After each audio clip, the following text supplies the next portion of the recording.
Vamos dar início ao nosso café literário. Na verdade, mais todas e todos. É um enorme prazer que eu...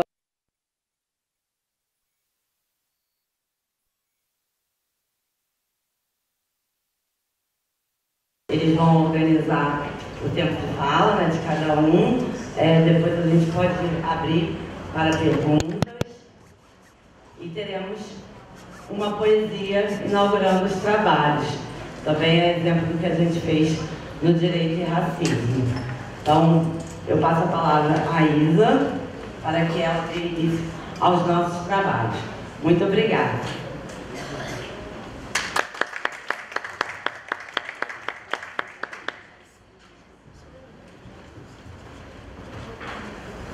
Boa tarde a todos.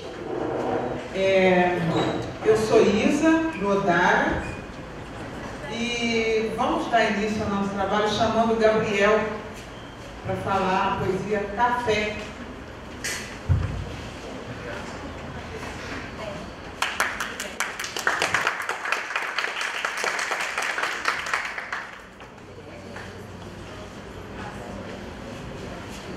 Boa tarde, é um prazer enorme estar participando desse café literário. Obrigado a Fernanda pelo convite e a galera do Odara e do Direito.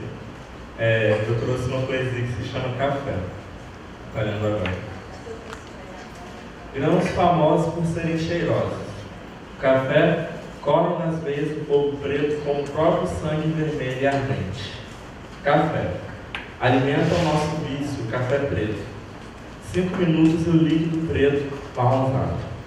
A fumaça num copo de café desenha ao vento molas e engrenagens que dão aparições nos piores pesadelos.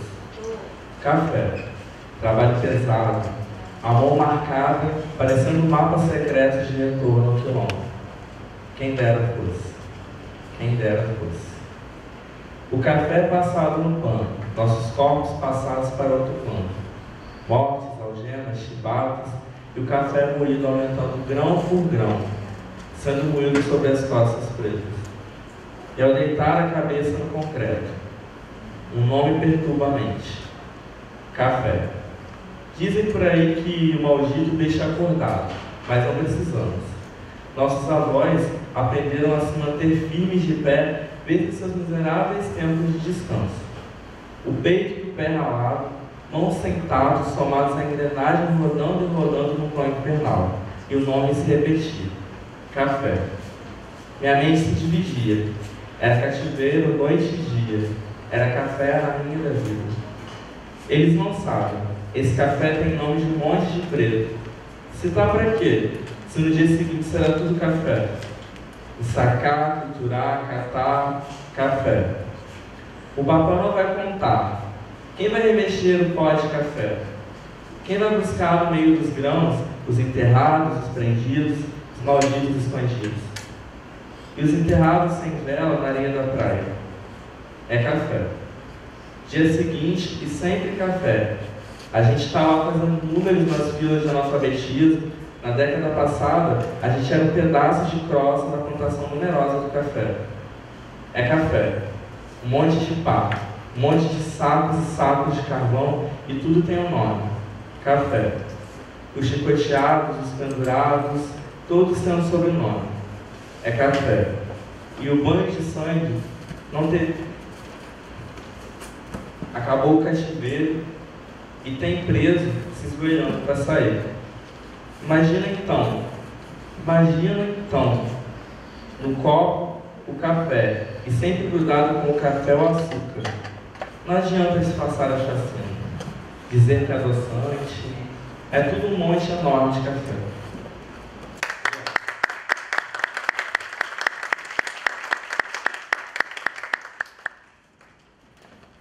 Dando continuidade, vamos chamar para compor a mesa Eliane de Almeida Souza Cruz,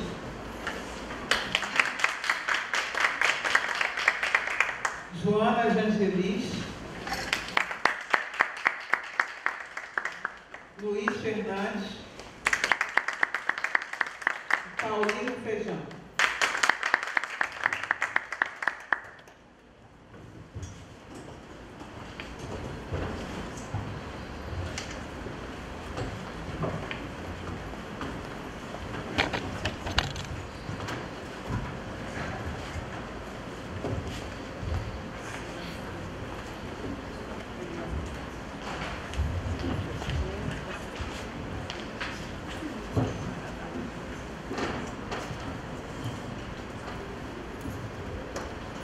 abrindo o nosso café literário, Eliane Souza e Cruz. Boa tarde a todas e todos. Agradecer a Carla e a Aldaísa, né, pelo convite da gente fazer aqui uma exposição sobre uma dissertação de mestrado que a gente concluiu em 2015 com o professor orientador Luiz Fernandes, que está aqui ao lado, que a gente fez uma análise do currículo mínimo de História da Rede Estadual de Ensino do Rio de Janeiro. Mas eu gostaria de, antes de tudo, pensar em algumas questões antes de entrar no livro, porque todos nós aqui estamos numa faculdade, numa universidade, que na verdade deveria ser pluriversidade, não universidade, né? Porque a gente passa a acreditar que existe uma verdade única, um conhecimento único. Então a gente usa a expressão universidade, mas a gente está cunhando outros termos, como a pluriversidade, porque a gente tem outros conhecimentos na universidade que não nos são passados. E como a gente está observando que a grande maioria aqui, né, são jovens, eu nem vou comentar muito sobre a minha dissertação de mestrado, sobre o livro que acabou sendo produzido, mas sim sobre algo que é a nossa formação enquanto ser humano numa sociedade como a nossa, onde nós tivemos quase 400 anos de escravidão, de uma forma em que você colocou o outro, né, o indígena e o africano que veio para cá escravizado, invisibilizados, ou sem alma, ou não é gente. Consequentemente, se não tem cultura, a gente vai privilegiar a cultura única, por isso que se dá seu nome de universidade, né? São conhecimentos únicos que nos são passados, e quando a gente entra numa outra lógica de conhecimento, a gente encontra confrontos na própria universidade para que essas outras discussões venham em pauta. Então eu trouxe aqui uma atividade que é a educação e negritude, né? Então, por conta de pelo menos 400 anos de invisibilidade e de negação de outras culturas e outros seres, eu gostaria que a gente começasse a pensar nessas imagens aí. Eu não sei se está dando para vocês verem, se pudesse desligar pelo menos a luz daqui de frente, eu não sei como é que é. Não sei se vocês estão conseguindo ver. Isso aqui é o seguinte: há 3 anos atrás eu estava comendo um biscoitinho daquela empresa, né, que eu não vou falar o nome, que faz produção, eu vou fazer a propaganda dela, mas é uma empresa que já tem até denúncia de trabalho escravo nas plantações de cacau no continente africano. E eu comecei, né, comecei a comer como se fosse aqueles bis pequenininhos que a gente tem, né? Comecei a comer aqueles biscoitinhos e comecei a comer o chocolate e observar as imagens. Quando eu comecei a observar as imagens, e a gente que trabalha numa universidade como professora na rural, dando uma disciplina que se chama Educação em Relações Étnico-Raciais na Escola, a gente sai toda assim como se fosse aquele detector de racismo, a gente já sai olhando tudo, né? Então eu comecei a comer e ver as imagens.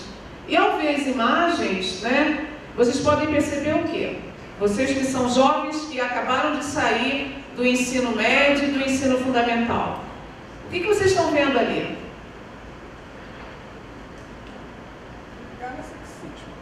Sim, são pessoas com o quê? Com N, né, fenótipos, né, mas com uma naturalização dentro de uma estrutura racista, sexista e até mesmo de classe, né? Porque hoje em dia não dá para a gente falar sem esses 3 elementos, até mesmo na formação de vocês, que eu acho que uma grande área aqui é do direito. Então a gente vê a primeira imagem lá, é como se fosse um rapaz, né, latino-americano, que somos nós, né, vestido de bombeiro. Ao lado, né, você vê um homem branco, vestido de médico. Ao outro lado você vê, né, o vulgo também latino-americano, vestido de, como se fosse empregador, alguma coisa. E ao lado, embaixo, você tem uma senhora negra vestida de quê? De empregada doméstica, né? Ao lado você tem um homem branco vestido de empresário ou segurança. E ao lado você tem um rapaz negro, né, vestido de pintor né, ou frentista, né? Então a gente vê ali que a própria empresa, né, uma empresa multinacional, ela naturaliza algo que foi exposto nessa sociedade racializada, especificamente a nossa, como aquilo ali é o lugar a ser ocupado por essas pessoas, né? É ali que tem que estar a posição social dessas pessoas. Então a gente começou, né, a ver, e dentro desse nosso processo de formação dos nossos alunos, a gente trouxe uma outra imagem, que é a caricatura, né, de uma mulher negra que esse comediante faz. E isso não é de hoje, né? A gente sabe que, né, na década de 70, na década de 60, né, como no Carnaval esse ano, que houve o ano passado também uma grande campanha contra as chamadas fantasias de negras malucas, estão lembrados disso? A pessoa se pinta o rosto de preto, coloca aquela peruca Black Power, né? E ali começa a satirizar as mulheres negras. E isso aqui é uma outra coisa naturalizada na nossa sociedade e que carrega um racismo em potencial. Isso aqui são duas imagens, uma do século XIX, a outra do século XX, nos remetendo a uma naturalização da violência contra o corpo negro. Porque o corpo negro, durante todo o processo de colonização, e o corpo indígena, ou são territórios, né, de ninguém, ou se é de alguém, esse alguém tem um poder sobre esse corpo, né? Então a gente vê ali o Rugendas trazendo o capitão do mato, da grande maioria era ex-africano escravizado, ou filhos destes, né, que seria aquilo que a sociedade brasileira soube fazer muito bem, do embranquecimento, trazer um grupo, né, na sociedade brasileira que não é nem branco nem negro, somos nós, no meio do caminho, como diz o outro, né? Então a gente fica numa base entre aquele que detém o poder, que é o branco numa sociedade racializada, e o negro e o indígena, que passa a ser subjugado, e nós, né, que acabamos entrando nessa faixa intermediária que o Roberto da Mata coloca como o mito, o mito das três raças no Brasil, e como ela foi construída. E embaixo, uma cena da década de 80, que nos remete à mesma condição de que aquele policial, que também é um descendente, né, afro-brasileiro, com rapazes que foram pegos, né, em situações que eu não sei quais foram, mas, né, sendo carregados, né, amarrados como animais, como a imagem de cima. Essas duas imagens aí é para mostrar a gente, né, como a nossa sociedade, ela ainda, né, trabalha com a questão do território das favelas como um território que pertence, né, a quem entrar lá e dominar primeiro, que na verdade a gente está tendo problemas sérios nas favelas por conta de, né, eu acho que não preciso nem comentar, né, de determinados tentáculos do poder, né, da polícia nesse país, né, da polícia no sentido de policiar, né, de tomar conta. E ali a gente tem, né, em 2012, 56 mil pessoas foram assassinadas, dentre elas 30 mil jovens, entre 15 e 29 anos. E destes, 77% são negros. Então a gente tem um genocídio da juventude negra nesse país, né? É só a gente nos remeter a fatos cotidianos onde as favelas são invadidas, né? O caveirão entra, ou então a batida, né, ou blitz no meio do caminho, e as pessoas acabam sendo assassinadas, como aconteceu no Rio de Janeiro. 5 jovens que foram passear, no retorno todos foram metralhados, né? E a maioria dessas pessoas que são assassinadas é por arma de fogo, e uma grande maioria a queima-roupa, tá? Isso aqui é uma outra questão para eu levantar para vocês. Enquanto professora, né, do ensino médio ainda, e hoje tendo uma prática na universidade, a gente não pode esquecer também que nas propagandas tem um racismo, né? E a gente traz aqui duas imagens, uma da década de 80 e uma dos anos 2000, que uma é de uma cerveja e outra é de uma fábrica de roupas. E vocês observem como eles estão caracterizando, né, aquela mulher, né, o corpo negro feminino, né? Ele foi objeto das famosas amas de leite, né, as africanas escravizadas, que amamentavam os filhos dos senhores e não amamentavam os seus filhos, criada essa imagem, né, a imagem, né, dessas mulheres, das amas secas, ou a imagem das mulheres lascivas, né, ou a imagem, né, das mulheres empregadas domésticas, como foi mostrado naquele, né, biscoitinho que naturalizou a situação dessas mulheres. E ao lado, né, essas duas imagens aí, colocando uma criança negra e uma criança branca, e vocês observem as características, né, desse nosso olhar racializado para cutucar na questão, e não racializar, mas sim trazer discussões dessa imagem. Vocês podem perceber a criança branca com aquelas características, né, dos anjinhos barrocos, né, e ao lado colocaram uma criança com o seu cabelo natural com formato de chifrinhos, né? Então vocês veem que existe toda uma propaganda e todo um inculcamento ideológico racializado na nossa sociedade, e a gente acaba não percebendo. Isso aqui é uma imagem também que a gente tirou do Facebook, né, que hoje em dia a gente se relaciona muito. Numa escola, uma professora pede para que o cabelo das crianças, né, que no mínimo usariam de cabelos naturais, pedir para que essas crianças fossem, né, para uma determinada atividade com os cabelos presos, né? Isso é o que mais acontece em algumas denúncias contra o racismo de crianças em escolas.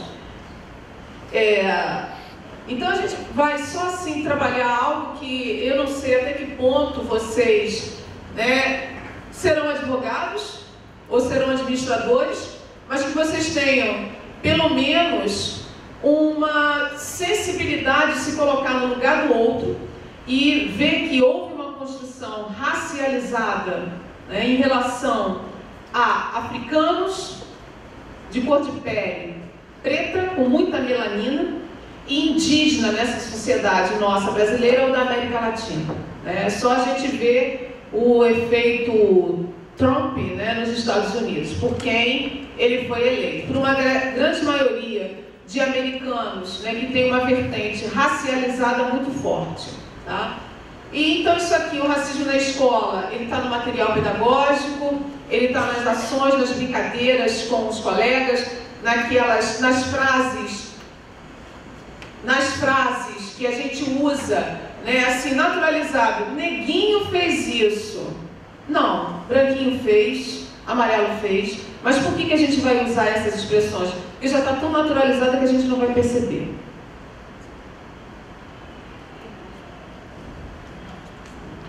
Então, a gente tem aqui, né, a ausência do reconhecimento, né, da criança na escola por conta, né, de algo que não foi trabalhado durante um processo de formação do cidadão, que é desde do jardim até o ensino médio e até na universidade. A gente tem que trabalhar essas questões da invisibilidade positiva desses grupos racializados, porque o que mais a gente vê é a visibilidade negativa, né? Você usar expressões ou mostrar imagens, né, que reforcem esse lado racializado na nossa sociedade.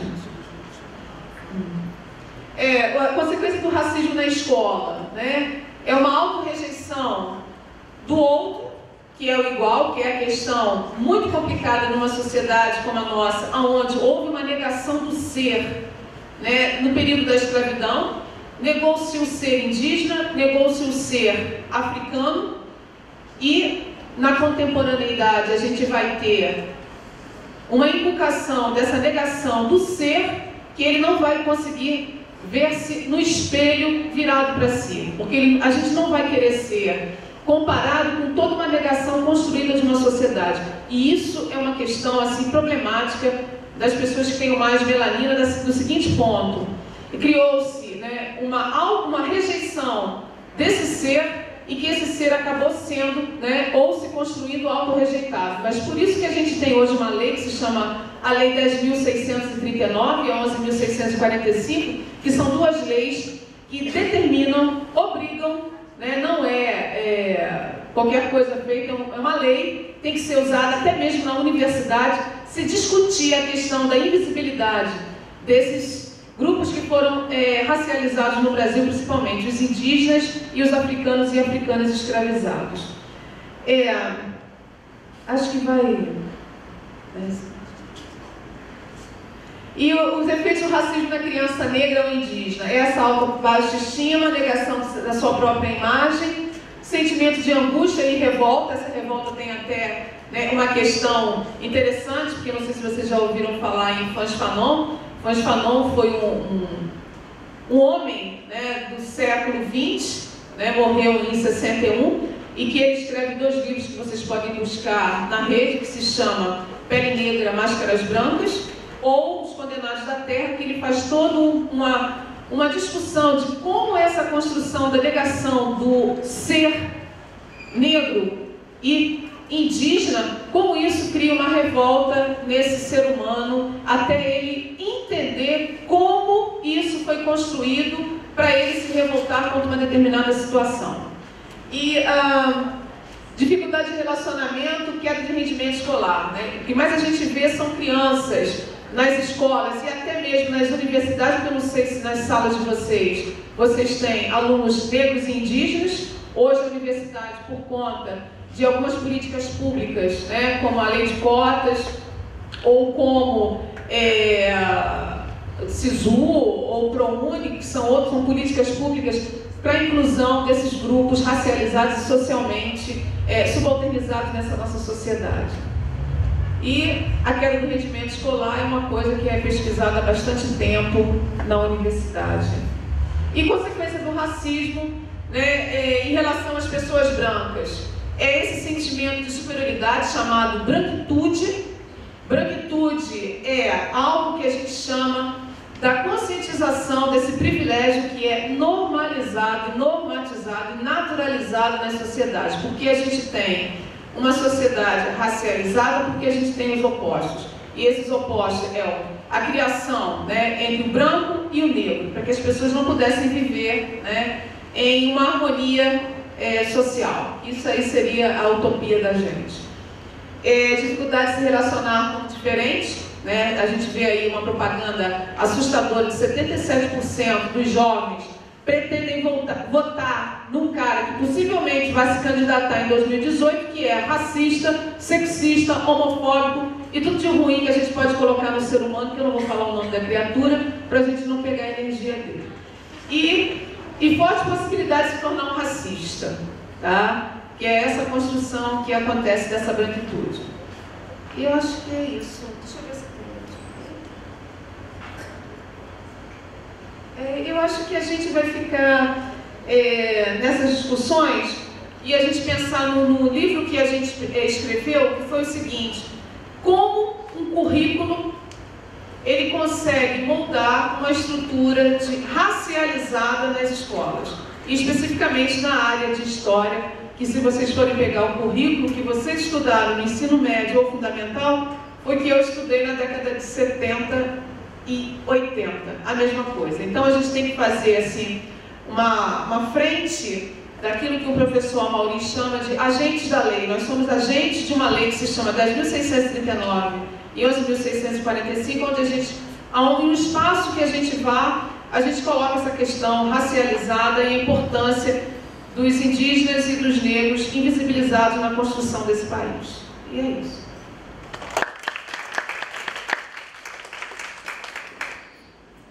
Passamos agora a palavra a Joana de Angelis. Boa tarde. Eu venho trazendo a proposta do nosso livro, Educação e Axé. Isso. Um livro com uma capa bem divertida, colorida, e que nos faz repensar algumas coisas, Oi? Cheia de felicidade, os blues estão todos abertos? Todos abertos, todos pulando.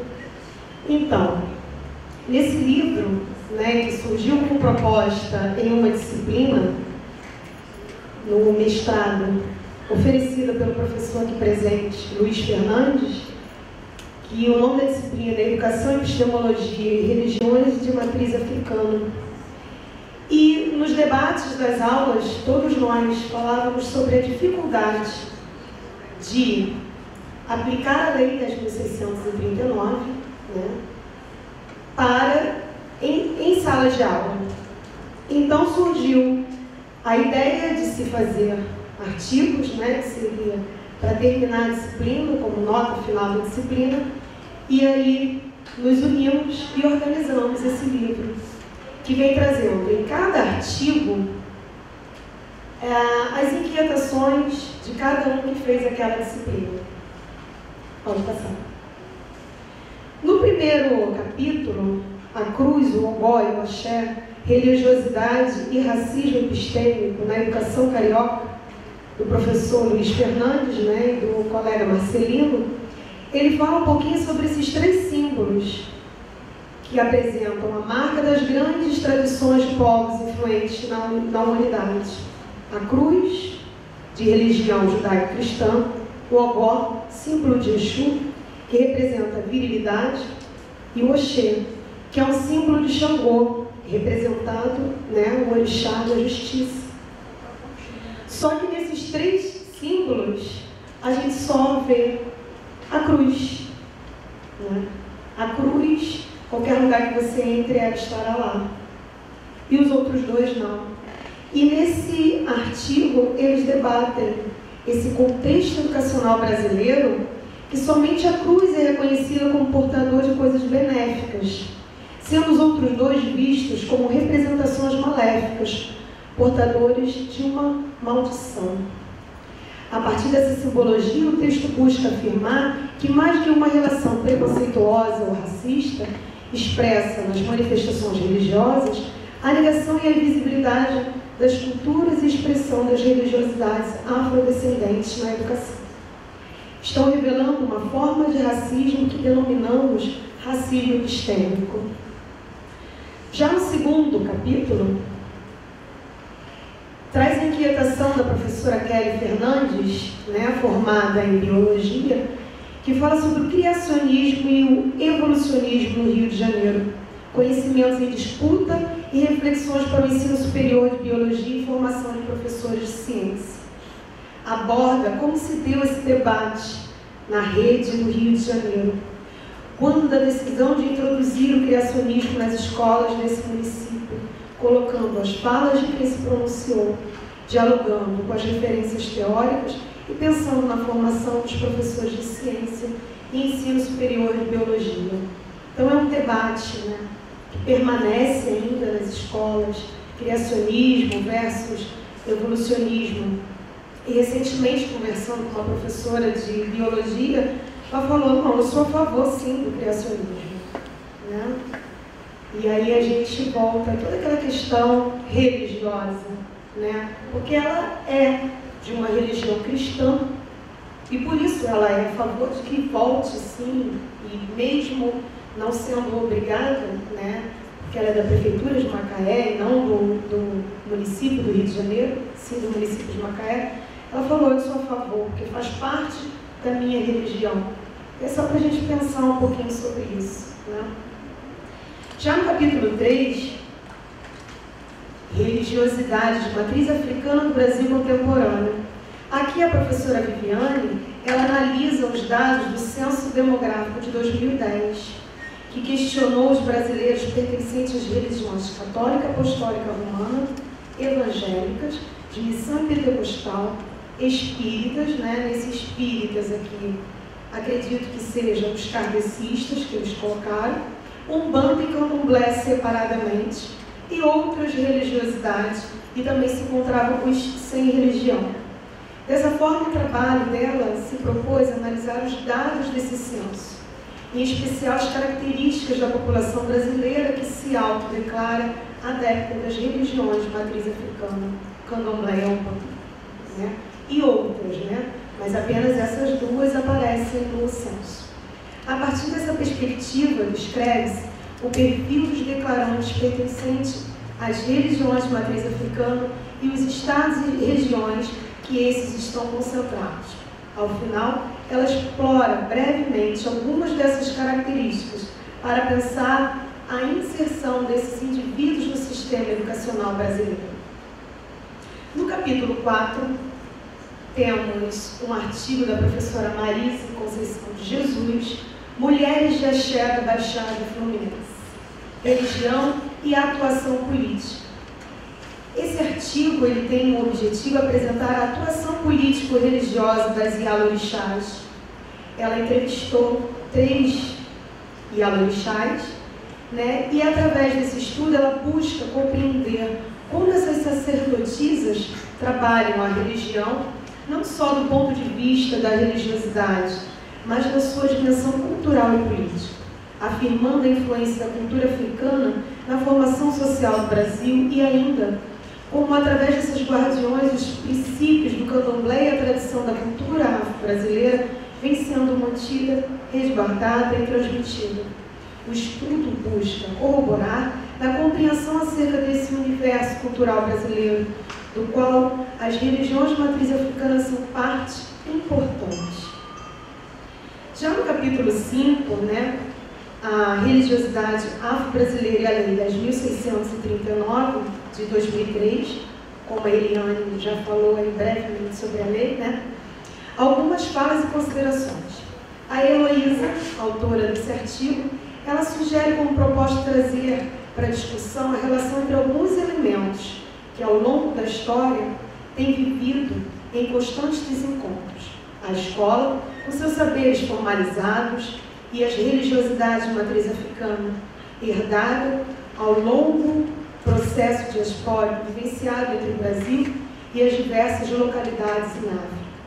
Vemos constantes tentativas de silenciamento de qualquer rastro que advenha ou força a alusão à religiosidade base africana. Para traçar algumas considerações acerca do assunto, traz algumas falas de Mãe Santo da cidade de Nova Iguaçu, que fica localizada na Baixada Fluminense, e traça diálogo com a fala de uma professora de rede municipal do Rio de Janeiro, que atua como professora de educação infantil. No capítulo 6, limites e possibilidades da abordagem de religiosidade de matriz africana em sala de aula, relatos de experiência. A professora Ana Paula, ela traz, nesse artigo, analisar uma ação pedagógica proposta em 2008 pela Secretaria Municipal de Educação em Nova Iguaçu, que ela se encontrava na secretaria nesse momento, onde 25 escolas de horário integral para docentes que atuam em escola do município e com foco na aplicabilidade da Lei 10.639. A atividade desenvolveu-se durante um trimestre, onde os docentes envolvidos deveriam propor, estimular e aguçar os interesses, bem como a criatividade de seus alunos, para a criação de imagens que ilustrassem os eixos temáticos abordados durante o ciclo pedagógico. Partindo da análise do conjunto de imagens produzidas pelos discentes e encaminhadas para a Secretaria de Educação, foi possível ratificar o pressuposto de que as abordagens e os eixos temáticos de religiosidade matriz africana em sala de aula apresentem limites consideráveis, entrelaçando não só a falta de conhecimento teórico por parte do corpo docente, mas também a intolerância e o preconceito nada velado existentes na nossa sociedade, quando o ponto em questão são as religiões de matriz africana. Observou que apenas 11 unidades escolares retornaram à produção.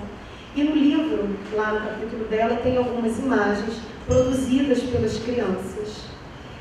O capítulo 7, que é um recorte da minha dissertação, né? Que é a Lei 10.639, entraves e encontrados na escola. Eu trago nesse capítulo um problema que eu encontrei na minha dissertação. As minhas entrevistadas foram quatro educadoras negras que trabalhavam com formação de professoras, e eu questionei, eu dividi a minha pesquisa em 4 blocos, e no 4º bloco eu falava sobre a aplicabilidade da lei e a escola onde elas atuavam. E todas elas me afirmaram que era muito difícil falar sobre a lei, porque toda vez que se fala da lei na escola, as pessoas falam assim, vai falar de uma culpa. As pessoas não compreendem a lei, a necessidade de se falar da cultura afro-brasileira e africana na escola, como acabar com essa invisibilidade que o nosso povo tem sido deixado durante esse tempo todo. Eles acreditam que para se falar da cultura, você vai entrar na questão de religiosidade. Eles desconhecem que, quando se trata de cultura africana, está tudo ligado. Não tem como separar. E, como eu costumo falar com os meus alunos, né? Vocês veem filme de Hollywood, vocês conhecem o Thor. Quem é o Thor? Quem seria o Thor na cultura africana? Seria Xangô. E aí, isso é uma escola que eu trabalho lá em Macaé, eles falam: ih, professora, Xangô, tem o Xangô menina aqui, é o centro de Macumba. Aí eu falo: sim, mas e qual o seu problema com o Xangô e você não tem problema com o Thor? O Thor é alto, louro, né, musculoso. Qual o seu problema com o Xangô? Ele é negro? E aí eu faço esse debate com os meus alunos e levo, né, como professora de educação física. Ano passado tive que trabalhar Olimpíadas, e aí trouxe os deuses, né, do Olimpo. E aí eu levei os outros deuses também. Eles ficaram enlouquecidos que eu estava dando aula de macumba na sala de aula, né? Isso é muito complicado ainda. E essas professoras me relataram isso: eu não posso, professora, falar. Comecei a trabalhar jongo, mas não posso. Uma professora que trabalha com formação de professores. Que professores serão esses? Que formação eles estão tendo nas escolas, né? No ensino médio, formação de professores, eles vão encontrar crianças pequenas, onde é mais fácil. Ele ainda não tem aquele preconceito que nós, adultos, já temos. Então seria muito mais fácil começar na base, né? Mas é difícil conversar sobre isso na escola. Então, esse recorte, né, eu analisei essas entrevistadas e concluindo que a necessidade do ensino dessa cosmovisão africana não é só para os alunos, mas também uma formação continuada para os professores, pois a palavra é conscientizar, tornar palavras de ordem para sanar as deficiências em aplicar a lei. Deixando bem claro que a formação de professores tem que ser uma formação de uma forma mais aberta, né? Não é aquela formação que você obriga o professor a estar numa determinada sala, fazendo um determinado curso, que não tem interesse no trabalho dele, que também é uma forma de repensarmos as diversas formações continuadas que somos, muitas das vezes, obrigados a fazer, né? Capítulo 8, a Lei 10.639, na construção do projeto Africanidade e Polêmicas Religiosas Presentes. O professor Júlio, ele traz no seu texto como dialogar a Lei 10.639 e 11.645 e vem com a proposta de situar o leitor e a leitora frente aos contextos e tensões e as dimensões conflituosas presentes no espaço escolar em relação às repercussões do ensino e valorização dos trabalhos que envolvam a cultura, a vivência e a historicidade da identidade negra, e questiona a educação monocultural na região da Baixada Fluminense. A pesquisa dele se passa em uma escola de Duque de Caxias, tá? No capítulo 9, a Heloísa e a Amanda, né, que não foi mestranda do nosso programa, mas foi mestranda do programa da UF, traz a capoeira na escola, o resgatando os valores do mundo negro. Elas mostram nesse trabalho o esforço de promover o diálogo entre as concepções educacionais da escola e a capoeira através de reflexões sobre o corpo e a construção do conhecimento. Para tanto, elegem a capoeira manifestação da cultura afro-brasileira como prática pedagógica, na tentativa de buscar os seus sentidos e significados, para construir elementos de análise que deem conta de interpretar sua simbologia, ritualidade e ancestralidade, como parte de elementos da cosmogonia africana, enquanto sistema religioso e simbólico que influencia consideravelmente essa manifestação. Conclui que as educadoras e os educadores e toda a comunidade escolar devem estar atentos às práticas etnocêntricas e buscar referências nas manifestações de culturas populares, se quiserem construir uma perspectiva crítica para a educação. No capítulo 10, está acabando, tá, gente? São só 11 capítulos.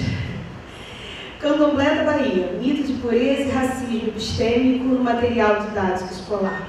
Jalber traz nesse texto como objetivo apresentar os resultados de aprofundamento que fez nessa temática, tentando responder à pergunta de como o Candomblé de Quito, da cidade de Salvador, Bahia, veio a se tornar uma espécie de representação hegemônica das religiões brasileiras de matriz africana, passando a ser tratado como pura ou verdadeira religião afro-brasileira.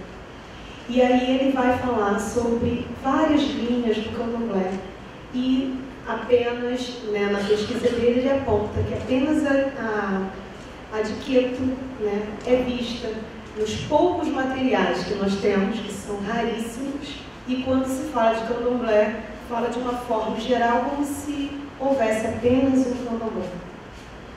O último, que é da professora Eliane aqui presente, quer falar dele? Esse artigo ele fala sobre duas peças de teatro. Uma, ela foi feita por Nelson Rodrigues, chama-se Anjo Negro, e a outra por Abdias de Nascimento, que se chama Sortilégio. São duas peças de teatro que condenam algo que nessa sociedade brasileira se naturalizou, que é a chamada democracia racial. O que é uma democracia racial? É você considerar que dentro de um espaço social como o nosso, racializado, nós nunca tivemos confrontos explícitos raciais nesse país. Nós vivemos harmoniosamente entre grupos racializados nesse país, como por exemplo, a gente acredita que nesse país nós nunca tivemos leis racistas, e nós tivemos várias leis racistas, começando em 1890, com a primeira lei racista, onde vai se proibir nesse país a entrada de indígenas, negros e amarelos, tá? Que são os africanos, ou de qualquer outra ascendência negra, que se tornasse livre no continente americano, ou os asiáticos. E nós tivemos a preocupação de trabalhar com alguns elementos que são presentes tanto no Candomblé, quanto na peça Anjo Negro e na peça Sortilégio, fazendo com que essa questão da democracia racial nesse país fosse questionada a partir de alguns símbolos que são apresentados nessas duas peças. Porque as duas peças, elas basicamente falam sobre isso, sobre o mito da democracia racial e, além de tudo, como há uma construção da negação numa sociedade racializada desses grupos, especificamente negro, que a trama da peça, das duas peças, trazem, que é o ser negro que não se aceita como negro, por conta de uma história encucada, calcada nessa negação desse ser. E a gente tenta desconstruir essa peça usando esses símbolos que nos são apresentados tanto no Anjo Negro, do Nelson Rodrigues, quanto no Sortilégio, do Abdias de Nascimento. Foi assim uma viagem que a gente tentou fazer do ponto de vista antropológico, didático, e trazendo esses elementos dessa negação desse ser. Eu acho que foi isso que a gente tentou escrever nesse artigo. Concluindo, axé. E agradecer essa oportunidade de falar um pouquinho sobre o livro. E lembrando que o livro ele perpassa o tempo todo sobre as inquietações de professores da educação básica, São aqueles que estão lá no chão da escola, Não é simplesmente um livro que foi produzido por alguém que não sabe o que está acontecendo na escola, mas sim que passa pelas angústias do dia a dia desse chão da escola. Obrigada.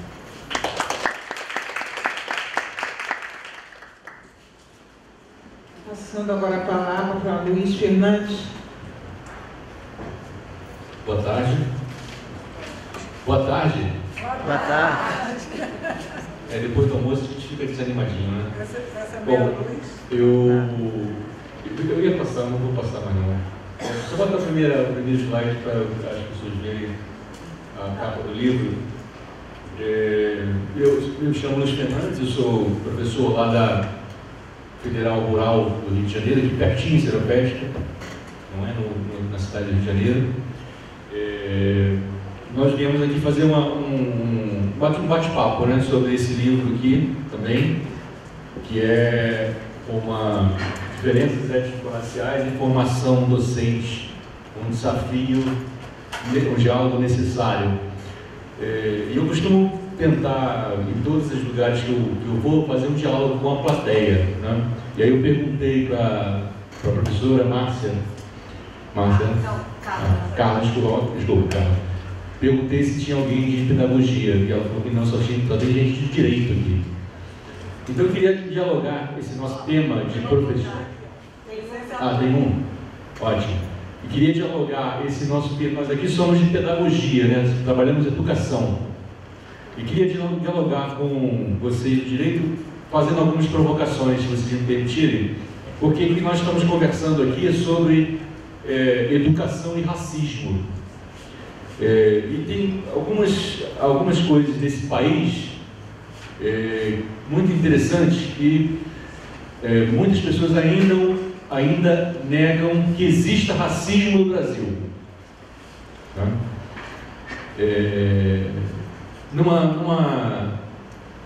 Numa pequena enquete, né, que a gente sempre faz, vamos ver se aqui dá resultado. Quem acha aqui nessa sala que racismo no Brasil existe, levanta o dedo, por favor. Todo mundo? Ok. Pode deixar aí. Nesta sala, quem é racista aqui? Levanta o dedo. Já foi. Não, em relação a negros. É raro. Em relação a negros, estou falando em relação a negros, estou falando de racismo em relação a negros. Quando a gente fala racismo no Brasil, é em relação a negros principalmente, mas também tem contra índios. Então, é isso que acontece geralmente. Raramente um ou dois levantam a mão, como aqui levantaram na segunda pergunta. Geralmente acontece isso. As pessoas reconhecem que o racismo existe, mas ninguém se assume racista. Parece que o racismo está aqui numa nuvenzinha, pairando, né? E que ninguém se assume, mas o racismo existe. Então, como lidar com isso? Como combater uma situação de desigualdade, de privilégio, quando as pessoas negam que operam esse fenômeno, que operam o racismo? Então, o que acontece quando a gente traz esses livros aqui, nós trazemos uma discussão e fizemos esse livro aqui, uma disciplina que eu ministrei na Rural, na educação, no mestrado em educação, com cerca de 30 professores em sala de aula para discutir como o racismo se reproduz na escola. E aí eu vou fazer até provocação para vocês. Na faculdade o racismo também existe? Entre vocês existe racismo? Por que esta plateia aqui é a maioria branca? Certamente não é culpa de vocês. Mas por que a maioria aqui é branca? Uma pergunta... Vocês já fizeram essa pergunta entre vocês? Já fizeram esse debate entre vocês? Por que a maioria aqui é branca no direito? Não só aqui, mas principalmente em outras universidades, como a UFRJ, a própria Rural, a PUC, a maioria. Então, quando na educação a gente discute racismo, a gente discute em cima também de uma legislação que a professora Eliane falou aqui na sua exposição, e a professora Joana também, que existe uma legislação, um artigo da LDB, Lei de Diretrizes e Bases da Educação Nacional, aquela lei que rege a educação nacional, da educação infantil até a pós-graduação, inclusive o curso de vocês, Direito. Está regido sob a lei LDB, Lei de Diretrizes e Bases da Educação Nacional, legislação que os direitos devem estudar, com certeza. Né? Você já deve ter estudado a legislação educacional em algum momento, ou não.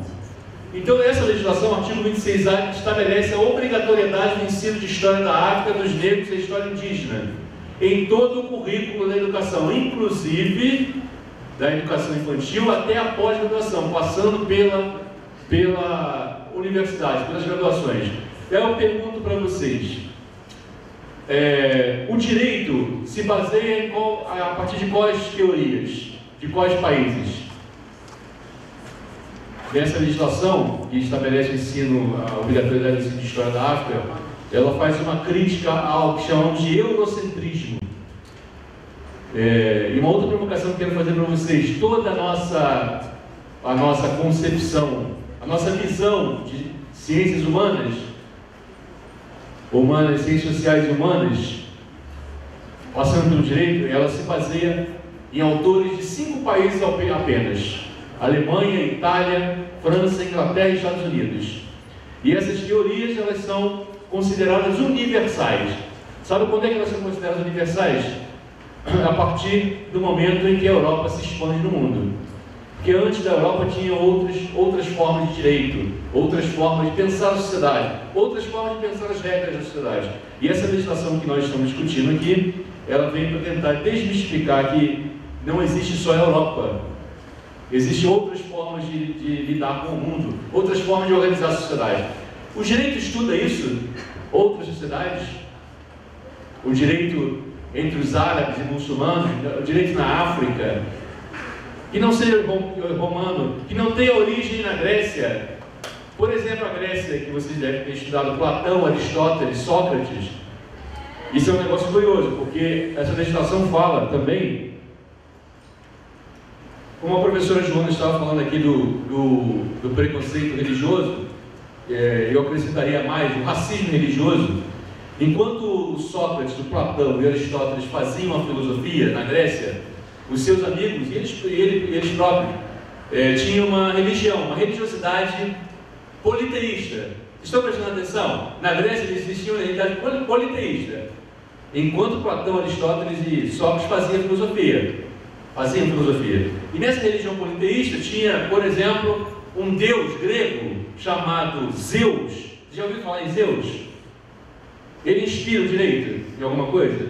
A Grécia inspira o direito em alguma coisa? Depois vocês podem responder no debate. Esse Zeus é o Deus da justiça, Deus do trovão, Deus com machado de 2 pontas. Está prestando atenção? Zeus, na Grécia antiga, que influenciou Roma, que influenciou o direito romano. A Grécia clássica tinha uma religião politeísta. Tinha Hermes, que é o mensageiro entre os deuses e os homens. Hermes. Pois bem, isso é 2.500 anos atrás. Na África, muito antes, milhares de anos antes de Zeus e da Grécia, tinha um Deus de justiça, Deus de trovão e Deus com um machado de 2 pontas, como símbolo. Sabe quem é? Alguém sabe? Não, eu digo Xangô.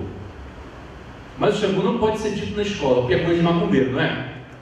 É coisa do diabo, coisa do demônio, não é verdade? A Grécia não. Os gregos faziam oferendas de animais, faziam sacrifícios de animais, faziam oferendas para os seus deuses, mas não é macumba, é berço da civilização ocidental, inclusive do direito. Não é? Ou não? Vocês fazem direito, é melhor que eu, sou de sociologia, tá? Posso estar enganado. Se a Grécia influenciou alguma coisa no direito, por favor. Vocês podem me corrigir aqui e dizer que eu estou errado. Mas o que a gente faz, o que essa legislação coloca, se vocês não têm nunca leram o artigo 26A da LDB, Lei de Diretrizes e Base da Educação Nacional, vê lá esse artigo e as diretrizes que fundamentam esse artigo. Ela estabelece essa discussão para questionar o eurocentrismo, questionar essas visões de mundo, essas histórias invisíveis. Por exemplo, histórias que os africanos escravizados trouxeram tecnologias e não trouxeram só culturas. Uma outra discussão que essa legislação quer fazer junto às escolas e nas universidades também, inclusive no direito, é discutir o racismo, a racialização das pessoas. Porque a racialização das pessoas começa a partir do momento que a Europa se expande e começa a classificar o mundo. Esse é negro, esse é índio, esse é asiático. Os chineses, muito antes dos europeus, quando viajavam pelo mundo, pelo Atlântico, pelo Pacífico, não classificaram o mundo. Quando os europeus vêm dominam, eles resolvem classificar. Eles inventam negro, inventam índio. Vocês são assim, vocês são desse jeito, serão assim. Inventaram o conceito de raça. Vocês sabem que raça entre nós, seres humanos, não existe, né? Aliás, a propósito, vocês sabiam que o Homo sapiens sapiens surgiu na Terra, na África, e ele tinha tinta forte e era negro? O Homo sapiens sapiens não surgiu branquinho, gostosinho e com cabelo lisinho. Ele surgiu negro, africano. Depois de alguns milhares de anos é que houve uma pequena mudança de produção de melanina no cabelo, nos olhos e na pele. Então são essas questões que essa legislação ela quer discutir. E uma outra discussão, a partir da introdução desses conteúdos nos currículos do jardim de infância, da educação infantil até a universidade e a pós-graduação, é a discussão política. Né?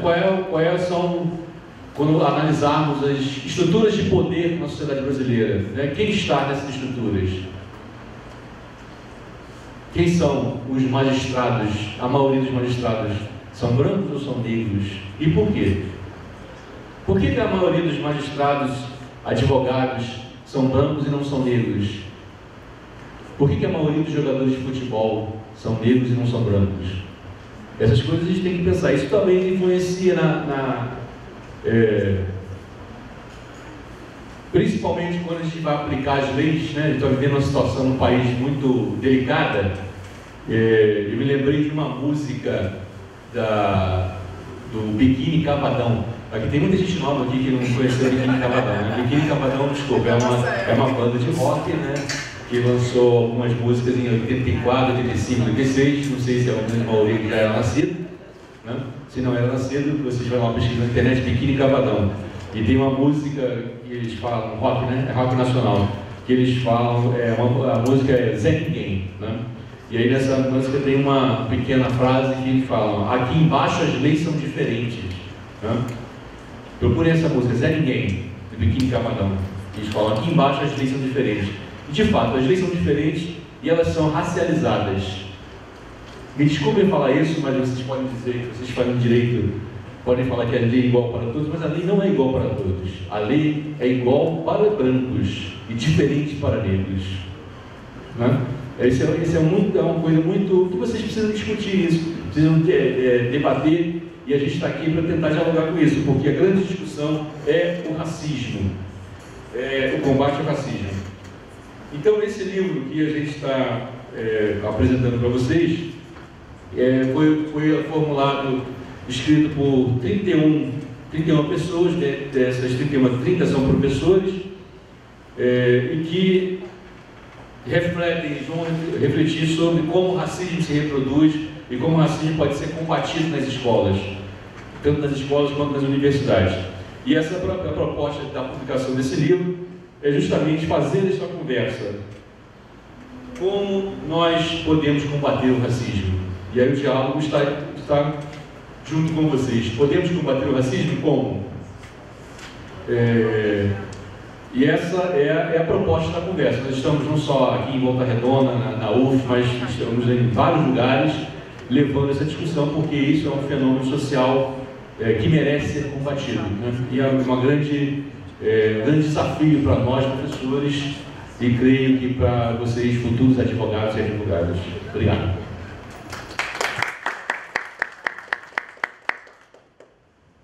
Passando a palavra agora a Paulinho Feijão.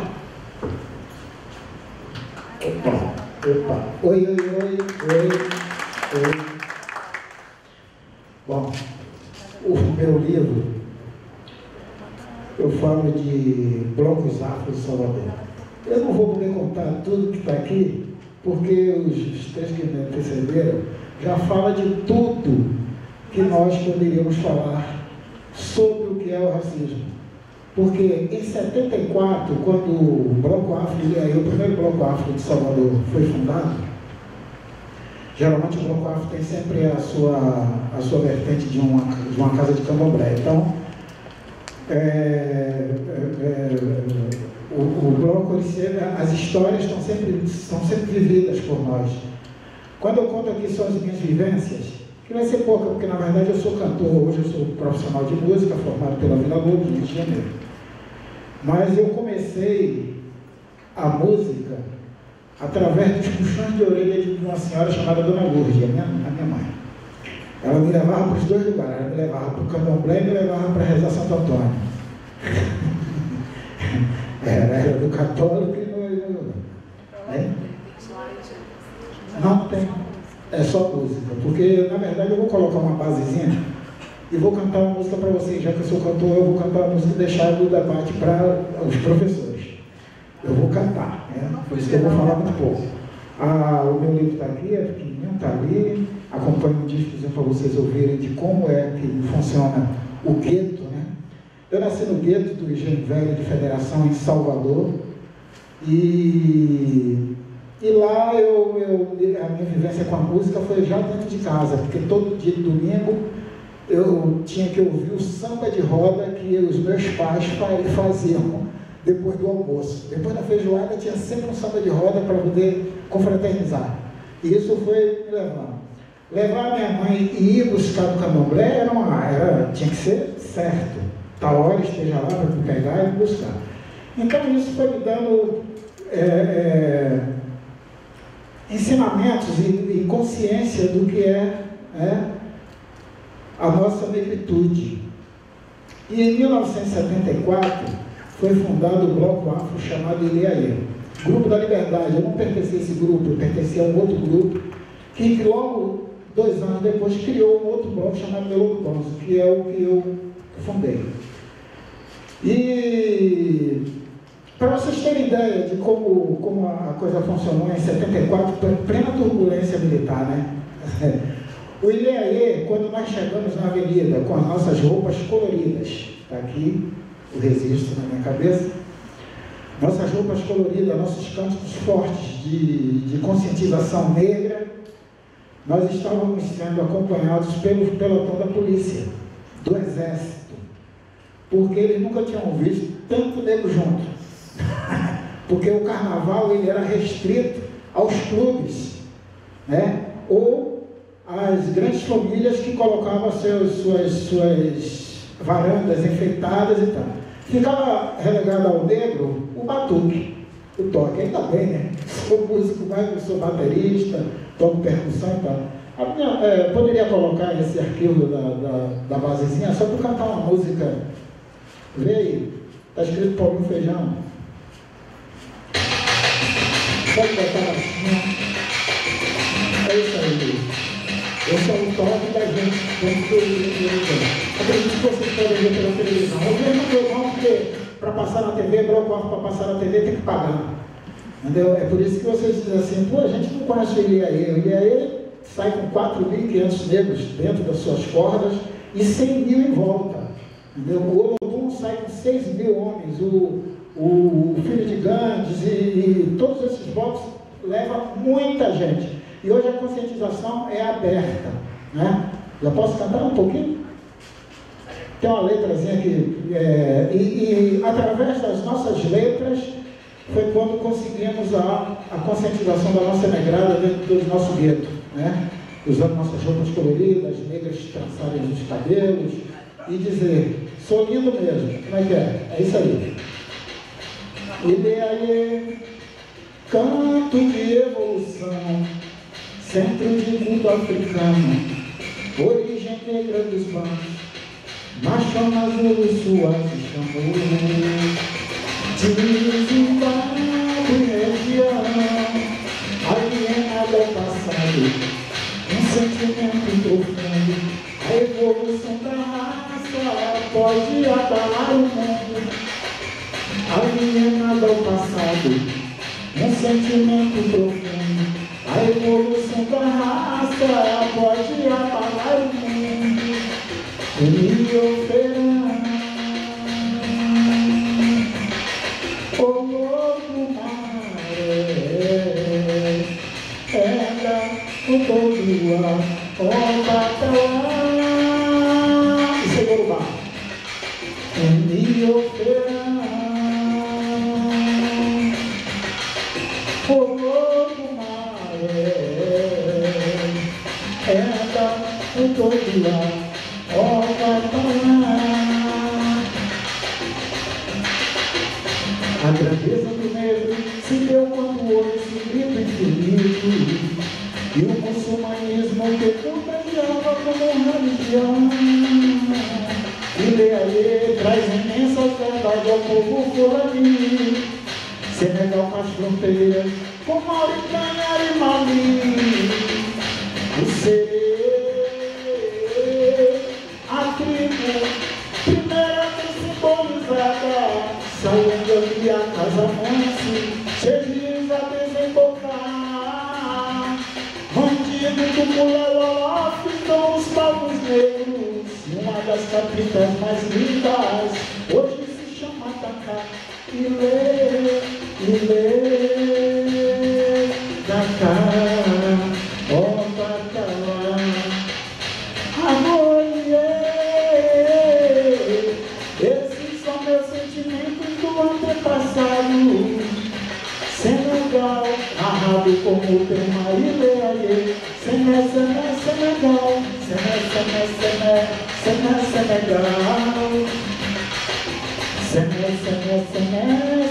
Senegal, diz povão Senegal região, diz povão Senegal região, diz povão Senegal região, diz povão Senegal região.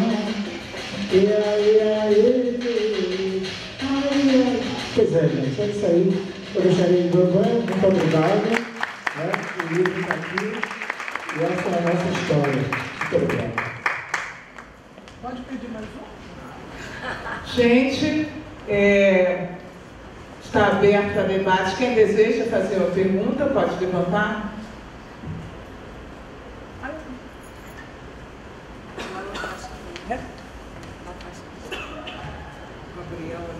Tem mais alguém, gente?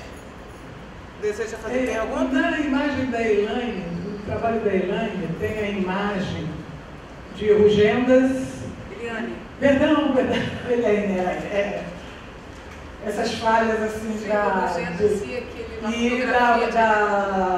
PM. Não, era só para complementar a associação perfeita, mas eu queria dar um toque, já que são tantos novinhos, não tantas pessoas novas, que na verdade aquela associação, aquela montagem da associação das duas imagens de Rugendas e de uma foto jornalística foi usada e eu não sou partidária, mas foi usada por um cartaz do PDT chamando para um evento, isso lá em 80, né, essa daí.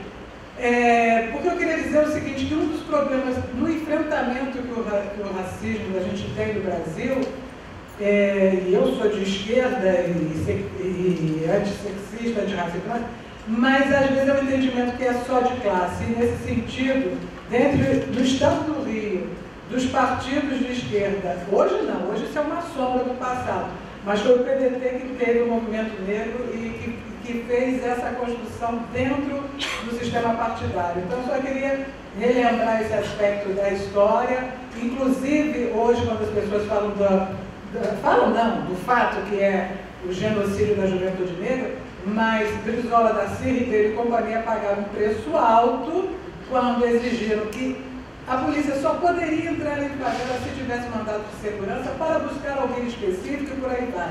E foram taxados de defensores de bandidos e outras coisas mais. Então, tem umas coisas que a gente tem que fazer uns meia-culpa, máxima culpa, saindo do candomblé, pegando um pouco do latim das igrejas, para ver que, às vezes, o que nós estamos gramando aqui é por conta também de algumas construções nossas mal resolvidas.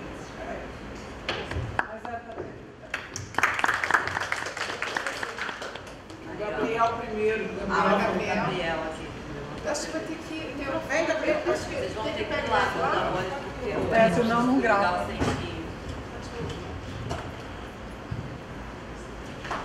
Pode ali, Gabriel. É porque eu acho que eu não sei se o microfone.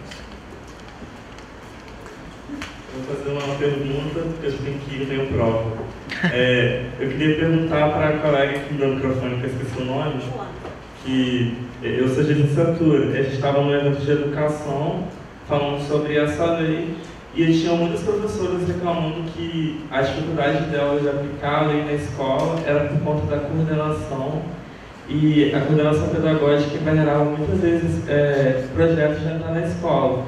E elas falaram que deveria ser feito um projeto junto ao estudante de pedagogia para corrigir esse problema com as coordenadoras pedagógicas. Eu queria perguntar para você sobre essa questão das coordenadoras pedagógicas e tudo mais.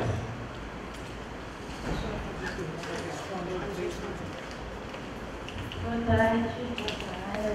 Queria parabenizar a mesa primeiro. Eu queria saber, meu nome é Mariana, faço o curso de Direito aqui, e eu fiquei na dúvida, na verdade não é nenhuma dúvida, eu queria saber da mesa acerca da educação no campo, em relação a essa produção de material didático e tudo mais, porque eu vi vocês falando bastante do contexto urbano, né? Queria saber como é desenvolvido nesse âmbito da educação urbana. Não, por exemplo, parece.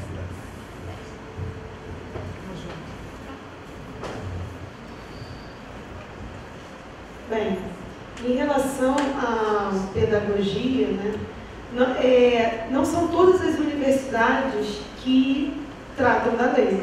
Né? Depois até a Eliane pode falar um pouquinho melhor, porque ela dá aula, né, sobre essa temática lá na Rural, e não são todas as universidades que têm em sua grade. Né? E o difícil, muitas das vezes, é o chão da escola mesmo. Eu, agora, estou no doutorado lá na Rural e eu não consigo fazer um projeto dentro das minhas escolas. Eu trabalho em 2 escolas. Eu sou do Estado, trabalho em Nova Iguaçu, do Estado, sou de Nova Iguaçu, e trabalho em Macaé. Em nenhuma das 2 escolas eu consigo trabalhar plenamente. Então, aí, muitas das vezes, o problema também vai da coordenação, da direção, e você tem que estar o tempo todo dialogando. Tá? E aí é um outro problema dentro das universidades. Dentro das universidades não se debate. Eu me formei em Educação Física em 2006. A Lei 10.639 é de 2003. Eu só ouvi falar sobre essa temática em 2009, quando uma problemática minha em sala de aula e eu fui procurar ajuda. E aí comecei a participar de grupos de pesquisa e comecei a estudar a temática, porque eu não sabia como desfazer o problema que eu tinha dentro da sala de aula com os meus alunos negros, que uns ofendiam os outros. Não, você é mais macaco que eu. Coisas desse tipo. E eu fiquei aterrorizada. Fui buscar ajuda de volta na universidade. E não é todo lugar que você vai encontrar essa ajuda, né? Mas eu voltei para a universidade para procurar ajuda. E os nossos colegas falam disso. Nós não temos essa formação na universidade. Não tem. Como aquilo que a gente estava conversando sobre Libras, a gente não tem esse tipo de formação para a diferença, né, dentro das escolas. Porque nós temos um padrão, nós temos um currículo monocultural, onde todas as pessoas são falantes, onde o nosso currículo é etnocêntrico, ou seja, eurocêntrico, porque apenas a essa etnia se dá o direito de ter a cultura dela dentro da escola. Mas e as outras? E os que não são ouvintes?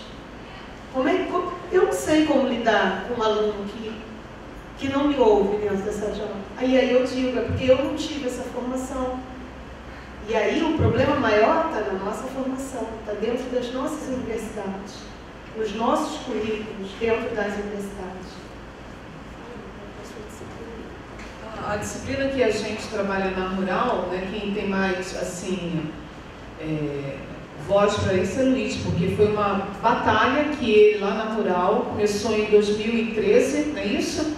E a gente só conseguiu a disciplina em 2015. E é uma demanda assustadora. Eu tenho 6 turmas, cada turma com 50 alunos, todos de graduação. É a única, em licenciatura, é a única universidade que tem essa disciplina para a formação de licenciatura dos graduandos. A UF tem serviço social, eu acho que em história.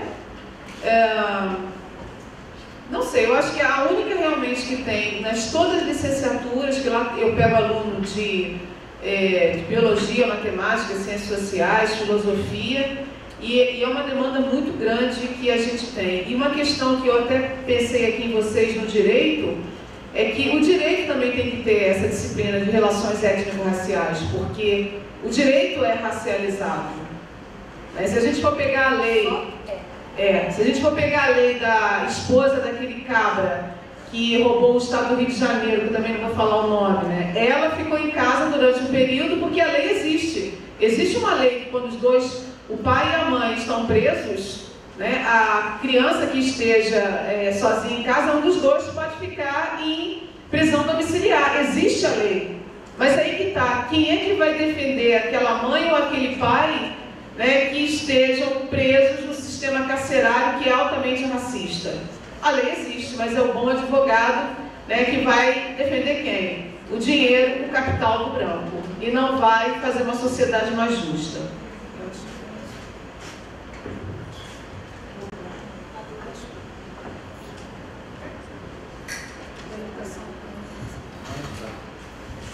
Mariana, tá.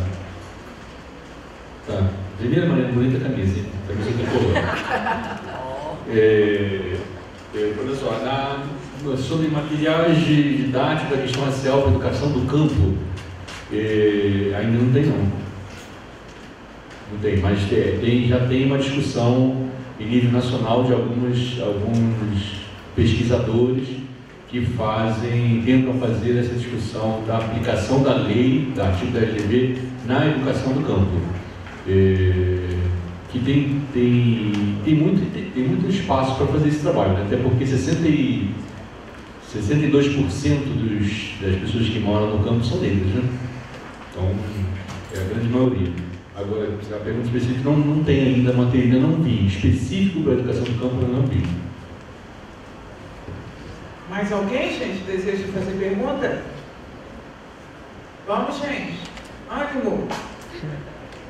Alguém mais? Oi?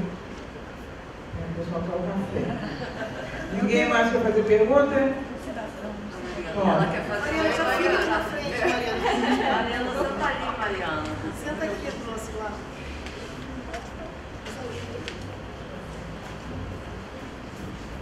Eu queria saber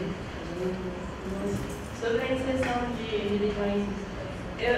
Certa vez eu li um artigo que falava sobre a educação quilombola e tudo mais. E daí, em uma parte do trabalho, ela fala, eu não lembro o nome da pesquisadora, mas ela falava sobre a inserção de religiões, sei lá, evangélicas, né, dos quilombos e tudo mais. Eu queria saber um pouco sobre essa situação.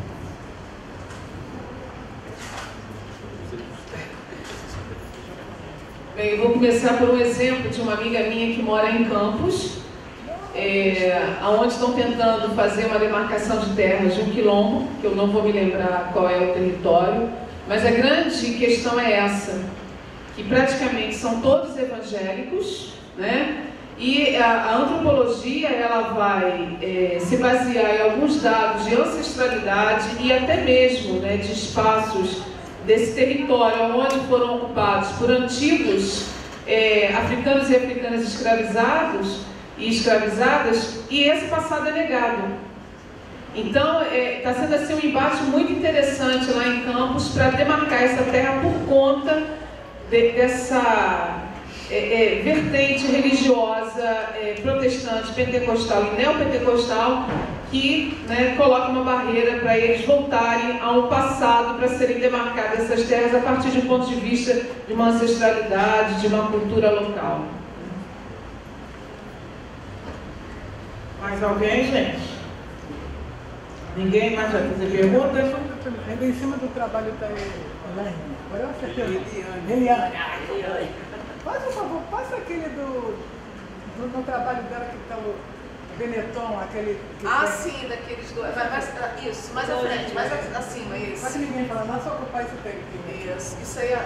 Esse racismo nas propagandas, eu estava aqui numa conversa transversa aqui com a professora Carla, sabe o nome, né?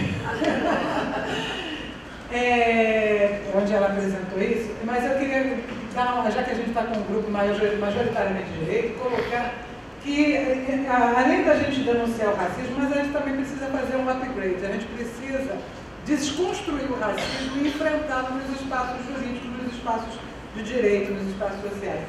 E essa propaganda da Benetton, ela foi há uns 25 anos atrás desconstruída na justiça. A Benetton foi acionada pelo Núcleo de Consciência Negra da USP contra eram outdoors do Taliban.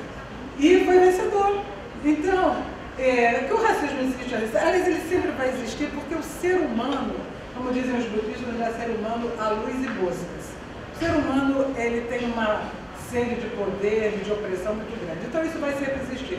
O que não pode deixar florescer em nós é o entendimento de que, uma vez lesados, ou prevenir o dano, ou uma vez lesados, buscar a correção do dano, no espaço democrático, de forma democrática, e o direito, a justiça, em que pese todas as críticas que se fazem, é esse espaço. E quando você está com a razão, com a justiça, ela acaba acontecendo. E essa propaganda foi destruída e hoje só serve para ilustrar esses fatos. Então nós temos poder sim, e podemos e devemos exercer. Né? Alguém mais deseja fazer pergunta, gente?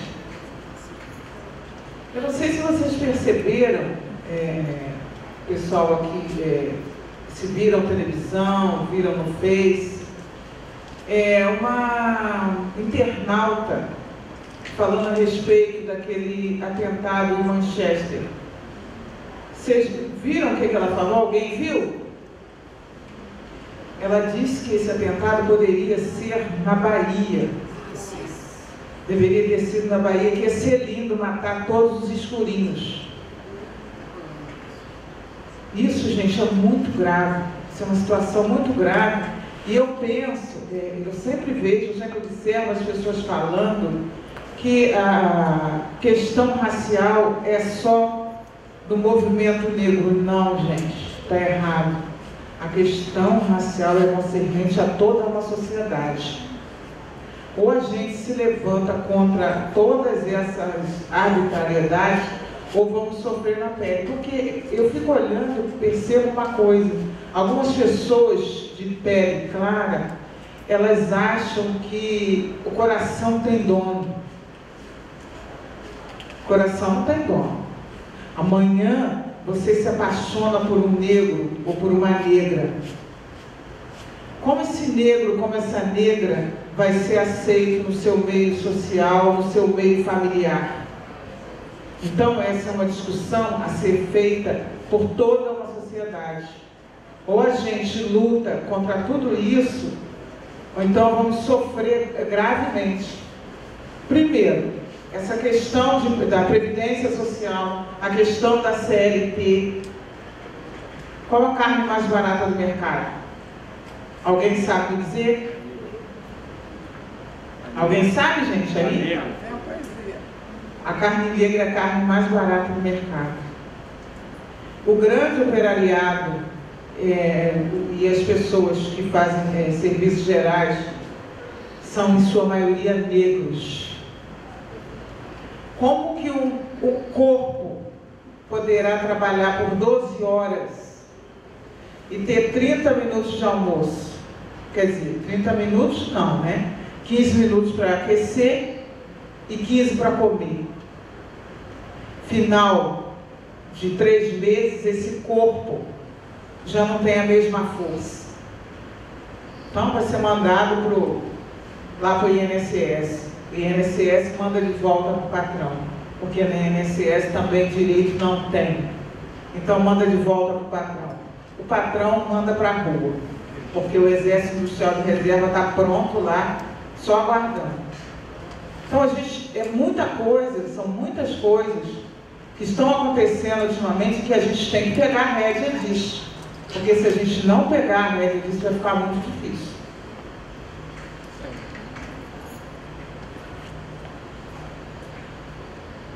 Boa tarde a todos. Pessoal do curso de Direito, assim, admiro muito o trabalho de vocês e até uma questão que eu acho que também merece destaque, estava até sendo discutido na aula de ética que a gente estava tendo há pouco tempo, a população negra no país hoje ela está girando em torno de 54%. Mas se a gente olhar isso dentro do cárcere privado, ela passa de 60%. Né? Então eu acho que uma parte, um enfoque que a gente tem que dar com essa relação penal seria a seletividade que hoje acontece. A gente não pode fechar os olhos para isso. Né? Que na verdade o direito penal hoje, a grande maioria das pessoas que estão atuando nessa área, a gente não pode fechar os olhos para isso. Que na verdade esse estigma e essa seletividade também está dentro do âmbito penal e eu acho que a gente merece discussão também. Obrigado.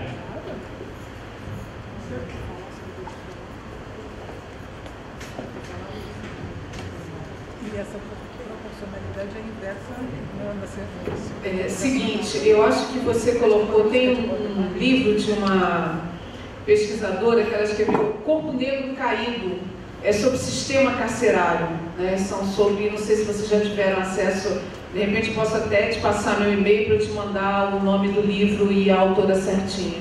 Mas é essa questão, como o sistema carcerário, ele é racializado, né? Eu acho que aqueles que são os julgadores, que são, né, os defensores ou os promotores, eles precisam ter conhecimento de como essa sociedade ela foi montada a partir de um viés racializado, aonde você vai identificar naquele réu ou naquela ré toda a carga racista que ele trouxe e vai dizer, não, vamos condenar por uma questão racial. E isso a gente sabe que acontece. Eu não sou do campo do direito, já fui casada com um advogado e a gente sabe que é assim, né? Se você é um advogado até negro, você já é racializado no próprio espaço aonde você vai labutar. Então eu espero que vocês jovens que estão se formando no direito realmente vejam para quem é o direito nessa sociedade, porque senão a gente vai estar reproduzindo uma sociedade do capital, da exclusão, e uma sociedade onde a gente vai ter que se trancar para os iguais, que serão nós, porque eu acho que a grande maioria aqui, né, não é descendente, né, da elite branca europeia. Nós somos descendentes de indígenas e de afro, né, brasileiros. Então eu acho que a gente tem que ter assim, uma sensibilidade. Com os meus alunos de ensino médio eu falo para eles, vocês têm que ir para dois lugares, o judiciário e a educação.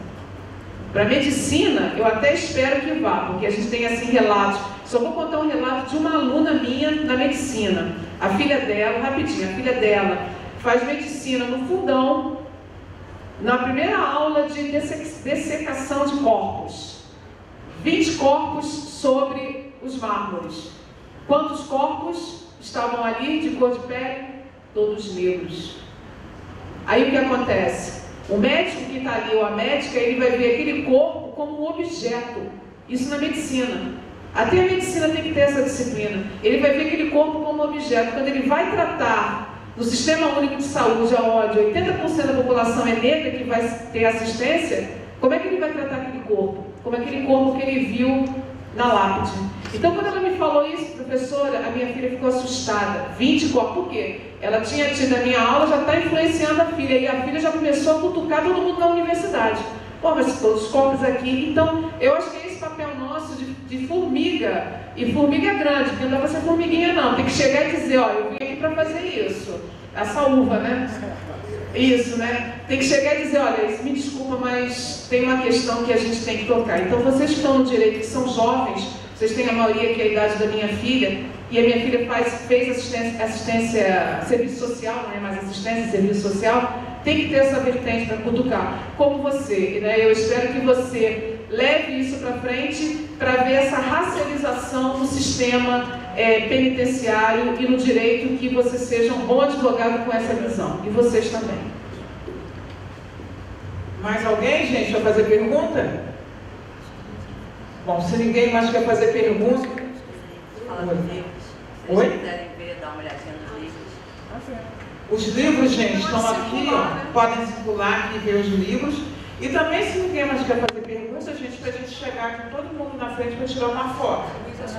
Quer falar, Luiz? Pode falar. Não, esse é quanto nome? Marlon. Marlon, olha só, o grande exemplo do que você chamou na discussão é Rafael Braga, né? A prisão da Rafael Braga é um exemplo concreto disso, né? Porque juridicamente, assim, o que tem para aprender, né? O que tem para aprender? E aí a gente fica pensando, quando a gente fala que a justiça ela é racializada, né?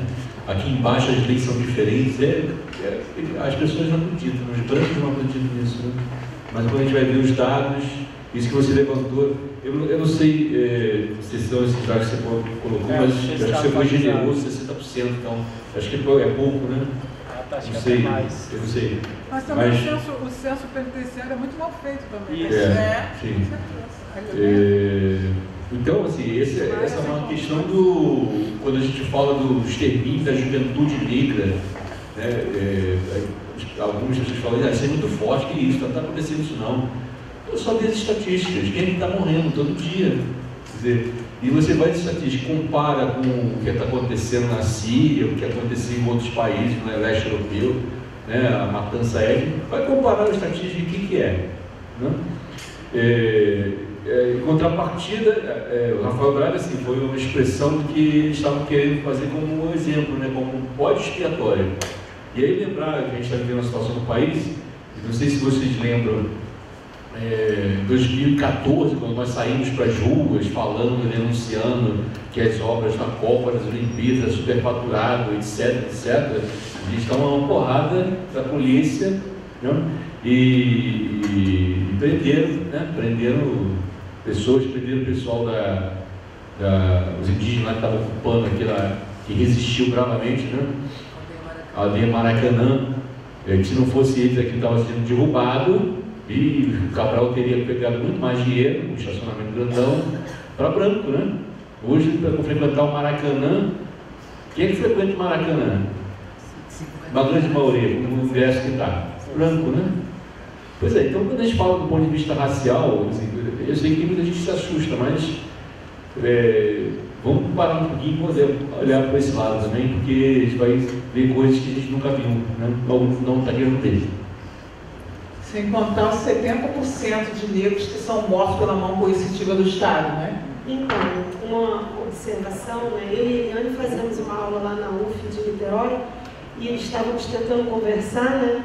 E eu sou uma pessoa alérgica, logo eu sou muito chata, né, Luiz? Tenho um problema com fumaça. Então eu falei para ela, nossa senhora, se essa fumaça toda fosse lá na comunidade onde eu trabalho, a polícia já tinha entrado e levado meia dúzia. Entendeu? E ela falou assim, mas vamos ver as rodas? Não, gente, não estou fazendo, não sou nem contra nem a favor, tá? Sou uma pessoa neutra, sou alérgica. Só que eu falei para ela, Eliane, olha aqui, e guardas passando toda hora, nada acontece. Nós subimos, descemos, o prédio onde estávamos tendo aula, estava com problema no banheiro, tivemos que ir a outro prédio, e estava lá o mesmo grupo, gente, 2, 3 horas, estudando e fumando, estudando. Falei, mas esses são os meus alunos da comunidade. Qual a cor dos meus alunos da comunidade e qual a cor dos estudantes lá na UF, né? Quando eu digo lá em Niterói, onde nós estávamos. E ela falou, e era cada coisa, eu me assustei, gente, por causa da minha alergia, claro. Mas não é preocupante. Será que se fossem os meus alunos da comunidade, eles estariam fumando tranquilamente na pracinha, né? Fumando e conversando e lendo livro, olha que culto, né? Mas os meus alunos não, da comunidade, não pode. Sou alérgica. Só uma indicação aqui dessa discussão, Marlon. Não sei se você já viu a história de Notícias de uma Guerra Particular. Já viu esse documentário? Não. Anota aí, Notícias de uma Guerra Particular, está no YouTube. Notícias de uma Guerra Particular. Mostra, é uma denúncia mesmo de como é que funciona esse processo, né? O tráfico de drogas, todo o esquema do tráfico de drogas, como ele é montado por quem faz o tráfico de armas, né, permite que as drogas entrem no país, mas ao final quem morre, né, quem é culpabilizado é aquele esquema ali da comunidade, da favela, da periferia, né, que é a mídia coloca como grande responsável. Então é uma notícia de uma guerra particular. Então, assim, é interessante do ponto de vista da discussão da legislação do direito perceber como é que as coisas são invertidas, né? Gente, vamos ficar aqui onde estão os livros aqui, todo mundo para tirar foto, por favor? Todo mundo aqui, ó. Muito obrigada. Obrigada pela presença de todos, muito grata. Eu gostaria que todo mundo tirasse foto aqui, junto com os livros. Se for possível, gente.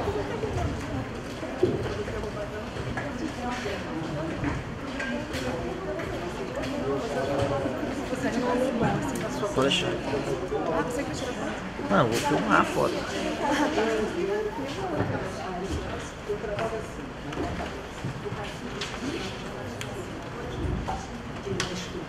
Vamos, gente, ficar aqui?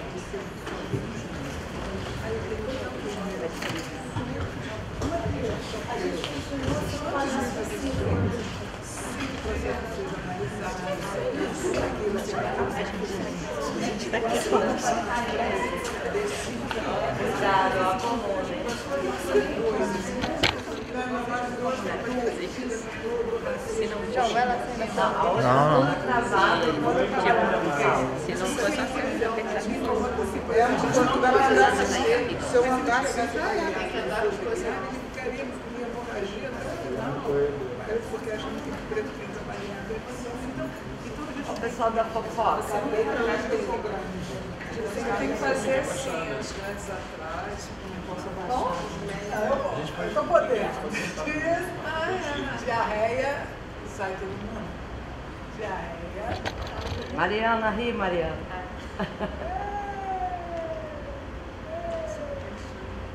Já pode? Já foi.